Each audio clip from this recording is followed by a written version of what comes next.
Hello guys, welcome to my channel कथा प्रेमी. कथेचं नाव आहे डेंजरस इश्क भाग 56. न्यूयॉर्कमध्ये दही चाट सरप्राईज. ते दोघे नुकतेच डायनिंग टेबलवर येऊन बसले होते तितक्यात अक्षतही आपल्या रूममधून बाहेर आला. हालाकी त्याची तब्येत अजून पूर्णपणे बरी झाली नव्हती. त्याच्या पायाला जी गोळी लागली होती त्यामुळे तो थोडासा लंगडतच चालत होता.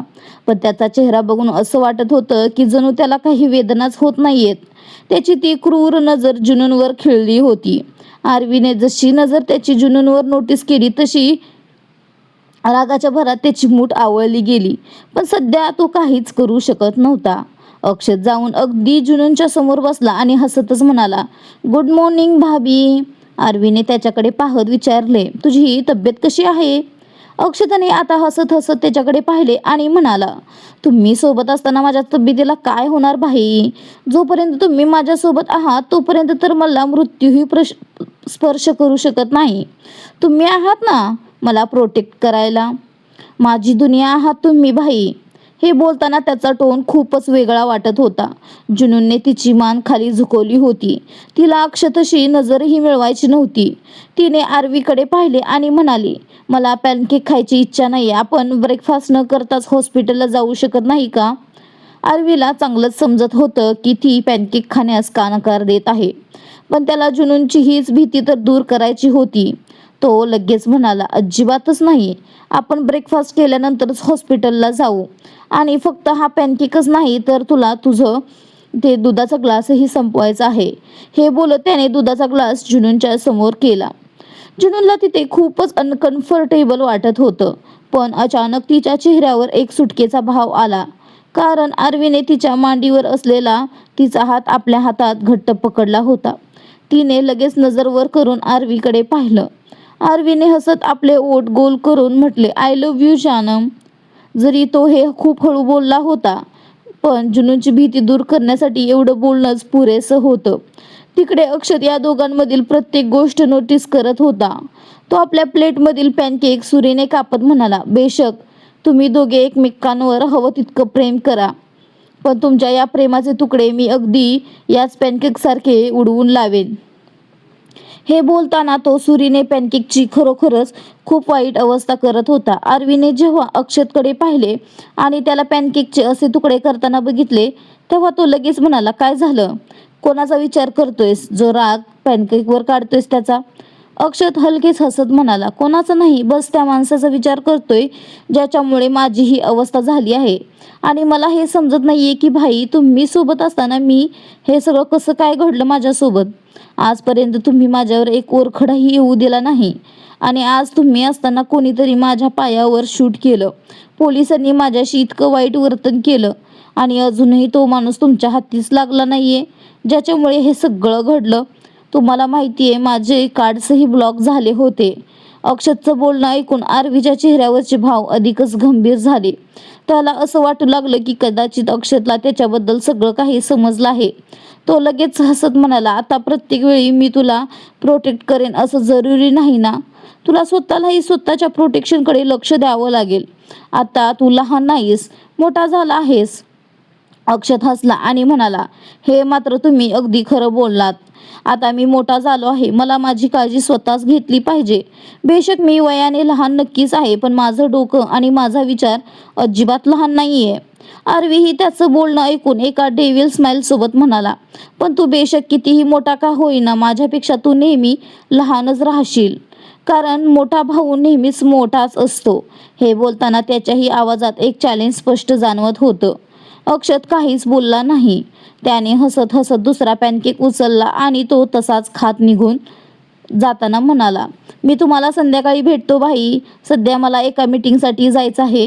हे बोलून तो तिथून बाहेर पडला आणि आरवी त्याच्याकडे तिरक्या नजरेने पाहत राहिला.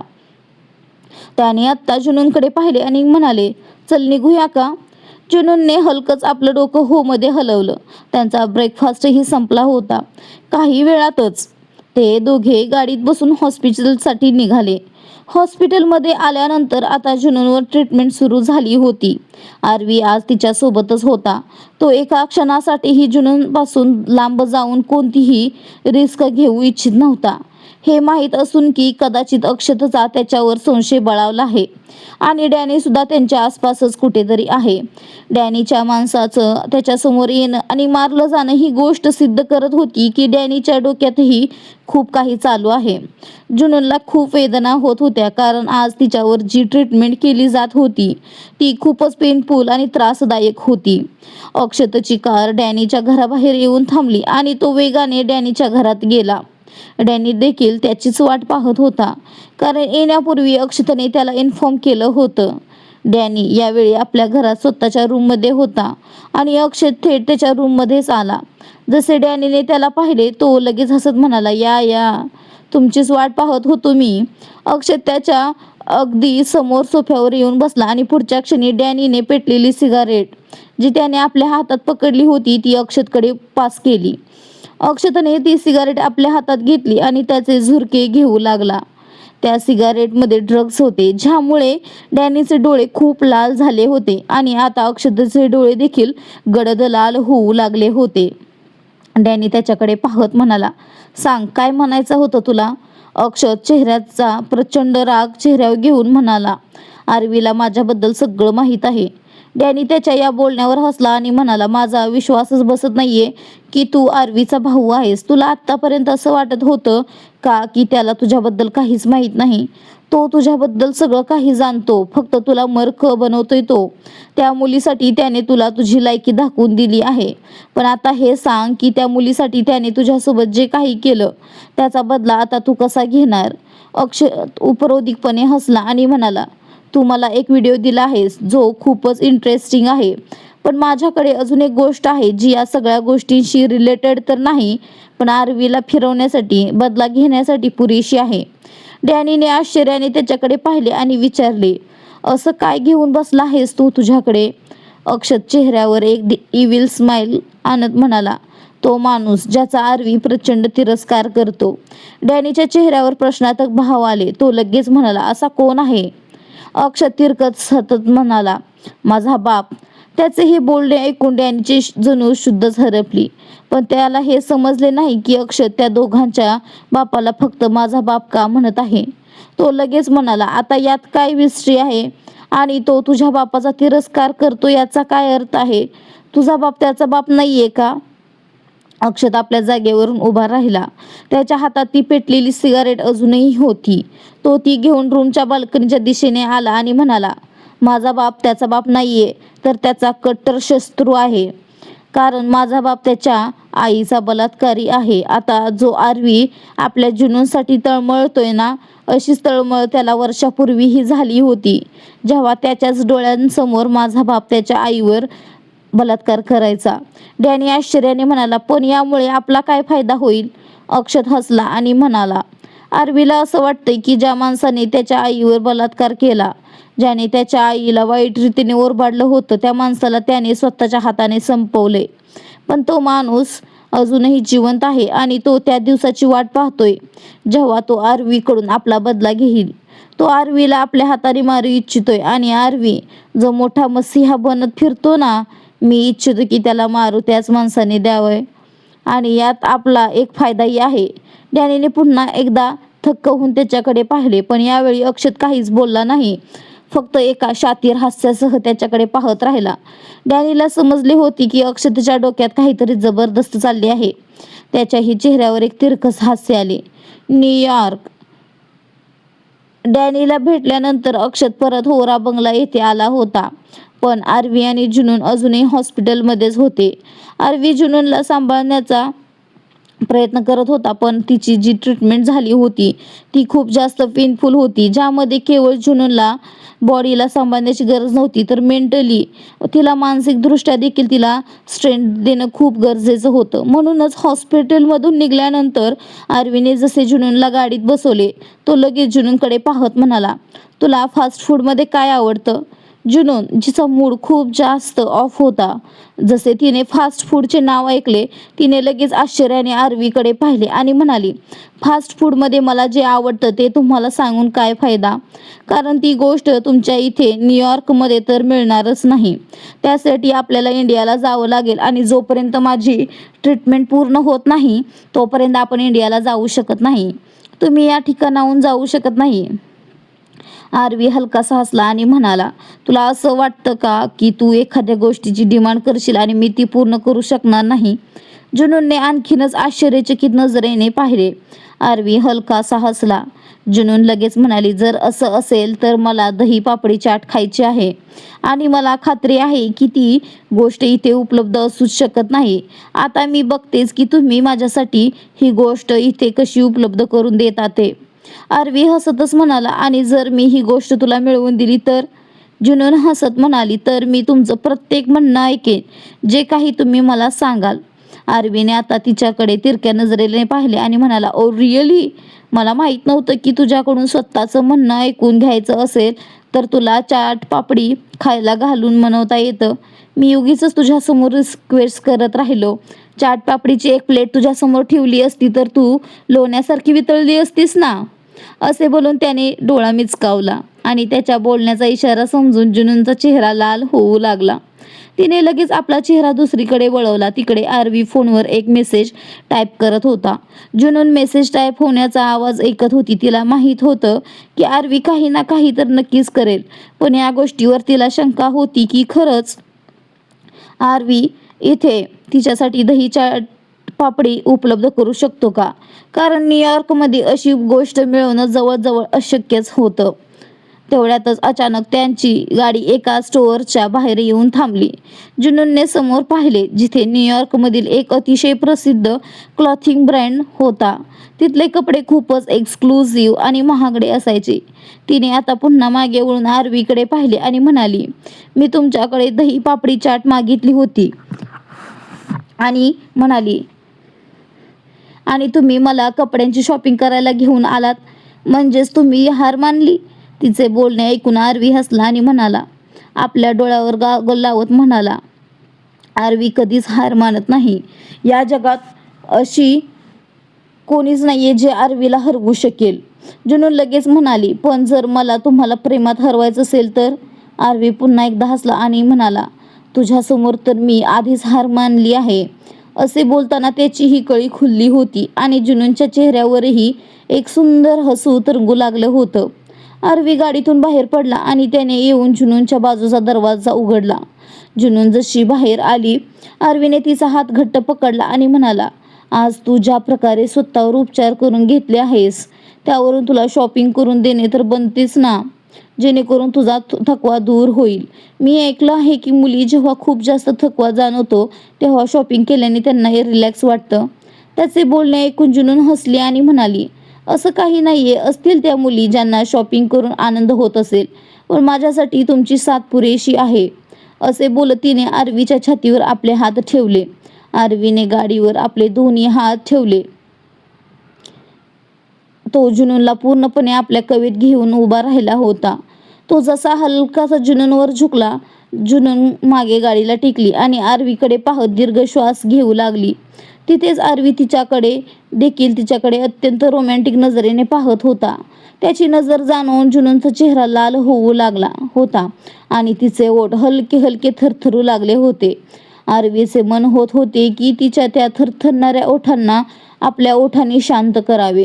तो जसा हलकासा जुनूनवर झुकला, जुनूनने लगेच त्याच्या छातीवर आपल्या हाताने दाब देत म्हणाली, आपण मार्केटमध्ये आहोत मिस्टर गँगस्टर. इथे जर तुम्ही असं तसं काही केलं तर इंडियामध्ये तर तुमच्या प्रत्येक गोष्टीवर बातम्या छापून येतातच. न्यूयॉर्कच्या न्यूजपेपरमध्येही तुम्ही आता प्रसिद्ध व्हाल. आरवी तिच्यावर आणखी थोडा झुकला आणि म्हणाला, चांगली गोष्ट आहे ना. इंडियामध्ये तर सर्वांना माहीत आहेच की तू माझी आहेस, फक्त आणि फक्त माझी. न्यूयॉर्कमध्येही सर्वांना समजून जाईल की ही जानम आपल्या मिस्टर गँगस्टरची आहे. असे बोलत आता तो पूर्णपणे जुनूनवर झुकला आणि त्याने जुनूनच्या ओठांवर आपले ओठ ठेवले. पण त्याने तिला फक्त स्मूच केले नाही तर हलकेच तिच्या ओठांना स्पर्श करून तो तिच्यापासून दूर झाला. जुनून हसू लागली. तिला माहीत होतं की आरवी का दूर झाला, कारण त्याला आपल्या जानमला अस्वस्थ करायचे नव्हते. याच गोष्टीमुळे तर जुनूनला आरवीवर प्रेम यायचं आणखीच. कारण आरवी प्रेमात किंवा रागात कधीच जुनूनच्या भावनांना दुखवत नसायचा. आरवीने हसत जुनूनचा हात पकडला आणि तिला घेऊन त्या स्टोअरच्या आत गेला. जिथे खरोखरच खूप छान व्हरायटीचे कपडे उपलब्ध होते, जे जुनूनला आवडणारे होते, कारण त्यामध्ये इंडो वेस्टर्न आउटफिट्सचाही समावेश होता. काही वेळानंतर आरवी आणि जुनून दोघेही एका काउंटरवर उभे होते आणि आरवी जुनूनला ड्रेस सिलेक्ट करायला सांगत होता. पण जुनूनला समजतच नव्हते की तिने कोणता ड्रेस नक्की घ्यावा आणि कोणता नाही. ती पूर्णपणे कन्फ्यूज झाली होती. तेवढ्यात ती आरवीकडे पाहत म्हणाली, "मला काहीच समजत नाहीये मिस्टर गँगस्टर. मी यातून काय घेऊ? मला सगळं चांगलं वाटते आहे." आरवी लगेच म्हणाला, "तर मग तू लगेच सगळं घेऊन टाक." आरवी म्हणाला. जुनूनने आश्चर्याने विचारले, "पण असं केलं तर हा सगळा स्टॉक संपून जाईल ना? खूप सारे पैसे लागतील." त्यावर आरवी हसला आणि म्हणाला, "तुला पैशांबद्दल विचार करण्याची अजिबात गरज नाहीये. तुझ्यासाठी तर मी स्वतःलाही गहाण ठेवीन. तू फक्त एकदा सांग तर खरं." त्याच्या या बोलण्यावर जुनून हसली आणि म्हणाली, "नाही, मला पैसे वाया घालवायला आवडत नाही. आणि तसंही माणसाने कपडे गरजेनुसार घ्यायला हवेत, आवडीनुसार नाही. कारण आवड कधी संपत नाही आणि ती कधी माणसाला समाधानीही करत नाही. पण गरजा मात्र नक्कीच संपतात आणि पूर्णही होतात." तिचं हे बोलणं ऐकून आरवी तिच्याकडे तिरक्या नजरेने बघत म्हणाला, "आता उरलेलं ज्ञान तू मला घरी गेल्यावर दे. सध्या शॉपिंगवर लक्ष दे." जुनून हसली आणि काहीतरी विचार करत म्हणाली, "ठीक आहे, फाईन. मी माझ्यासाठी कपडे निवडून घेते, पण तुम्हाला माझी मदत करावी लागेल. मी तुम्हाला स्वतःला कपडे लावून दाखवेन आणि तुम्ही मला सांगायचं की माझ्यावर कोणता कपडा चांगला दिसतोय आणि कोणता नाही." आरवीने हसून होकार देत मान हलवली. "ओके, ठीक आहे." त्यानंतर जुनूनने एक एक कपडा उचलला आणि स्वतःला लावून पाहू लागली. ती जो ड्रेस स्वतःला लावून बघायची, आरवी तोच सिलेक्ट करायचा. साधारण 10 ड्रेसेस झाले होते, जे जुनूनने स्वतःला लावून पाहिले आणि आरवीने ते सगळेच पसंत केले होते. जुनून आता आरवीकडे रागाने पाहत म्हणाली, "याने तर तुम्ही मला आणखीनच गोंधळात टाकले. मला हे सगळे ड्रेसेस नाही घ्यायचेत. प्लीज मिस्टर गँगस्टर, फक्त 2 ते 4च घ्यायचे आहेत." ती बोलतच होती की तितक्यात आरवीने काउंटरवर उभ्या असलेल्या मुलाकडे पाहत म्हटलं, "हे सगळे पॅक करून द्या." जुनून आश्चर्याने म्हणाली, "पण एवढे सारे कपडे नकोत मला." तिचं बोलणं पूर्ण व्हायच्या आधीच आरवी आणि तिच्या जवळ अगदी जवळ आला. त्याने जुनूनच्या कमरेवर हात ठेवला आणि तिला स्वतःकडे ओढत म्हणाला, "ज्या गोष्टीने माझ्या जानमच्या शरीराला स्पर्श केलाय, ती गोष्ट आता दुसऱ्या कोणाची व्हावी असं कसं होऊ शकतं? बेशक तू हे घालू नकोस. हे सगळे ड्रेसेस आयुष्यभर असेच पडून राहिले तरी चालतील, पण हे दुसऱ्या कोणाला स्पर्श करू शकत नाहीत." त्याचं हे बोलणं ऐकून जुनूनच्या हृदयाचे ठोके वेगात वाढले. ती आरवीकडे पाहतच राहिली. आरवीने हसतच म्हटलं, "तुला माहीत आहे, तुझ्या येण्याआधी माझी प्रत्येक रात्र एका नवीन मुलीसोबत असायची. मी तुझ्याशी खोटं बोलणार नाही, कारण खोट्याला पाय नसतात आणि मला तुझ्याशी खोटं बोलायचंही नाहीये. मी तुला माझ्याबद्दल सगळं काही आधीच सांगितलंय. पण जेव्हापासून तू माझ्या आयुष्यात आली आहेस ना, तेव्हापासून मी कोणालाही माझ्याजवळ येऊ दिलेलं नाही. माहीत नाही का, असं वाटतं की जणू आता या आरवीवर फक्त आणि फक्त त्याच्या जानमचाच हक्क आहे. या आरवीला फक्त आणि फक्त त्याची जानमच स्पर्श करू शकते."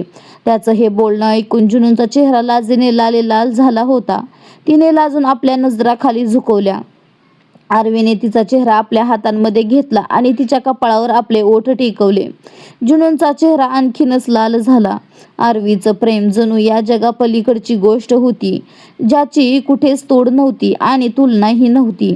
एक असा खुला सुखाचा अनुभव जो शरीराला स्पर्श करून आत्म्यापर्यंत पोहोचत होता. बेशक 2 शरीरं एक झाले नव्हते, पण त्यात कोणतीही अपूर्णताही नव्हती. काही वेळानंतर आरवी आणि जुनून दोघेही एकमेकांचा हात धरून त्या स्टोअरमध्ये बाहेर आले आणि गाडीत बसले. आरवीने ते सगळे पॅक केलेले शॉपर्स ओहरा बंगलोवर डिलिव्हर करायला सांगितले होते. आता तो जुनूनला घेऊन तिथे चालला होता, जिथे तो जुनूनने दिलेलं चॅलेंज पूर्ण करणार होता. न्यूयॉर्कमध्ये तिला दही पापडी चाट खायला घेऊन. जुनून तर आतापर्यंत तिचं चॅलेंज विसरूनच गेली होती. ती शॉपिंगपेक्षा जास्त आरवीच्या बोलण्याने आणि त्याच्या प्रेमाने इतकी खुश होती की चाट पापडी सोडून ती पूर्ण जगच विसरली होती. पण जेव्हा काही वेळानंतर त्यांची गाडी एका स्ट्रीटवर थांबली, जिथे अगदी इंडियन स्टाईलमध्ये एक स्टॉल लागला होता आणि त्यावर चाट पापडीच्या सगळ्या गोष्टी ठेवल्या होत्या, ते पाहून जुनूनला असं वाटलं की तिने एखादा अजूबाच पाहिलाय. तिने लगेच आरवीकडे पाहिलं, ज्याने आपल्या भुवया वर करून तिला विचारलं आणि ती आश्चर्याने म्हणाली, अनबिलिव्हेबल. आरवी हसला आणि म्हणाला, तर मग विश्वास ठेवायलाही शिकून घे जानम, कारण या जगात अशी कोणतीच गोष्ट नाही जी तुझा मिस्टर गँगस्टर करू शकत नाही. तो तुझ्यासाठी दिवसाला रात्र आणि रात्रीला दिवसही करू शकतो. तर ही तर साधी गोष्ट आहे. त्याच्या या बोलण्यावर जुनून फक्त हसतच राहिली. खरंच जर आरवी म्हणत होता तर तो काहीही ना काही जुगाड करून ही गोष्ट करूच शकत होता. आरवी जुनूनला गाडीतून बाहेर घेऊन त्या स्टॉल जवळ आला, जिथे बटाट्याची फ्रेश टिक्की बनत होती आणि त्याचा सुवास सगळीकडे पसरला होता. आता जुनूनला समजलं होतं की आरवी तिला शॉपिंगला का घेऊन गेला होता, जेणेकरून तो तिच्यासोबत वेळ घालवू शकेल आणि त्या वेळेत ही सगळी तयारी व्यवस्थित पूर्ण होऊ शकेल. पुढे काय होतंय, दही पापडी चाट स्पेशल एपिसोड लवकरच येईल. भेटू नवीन भागात.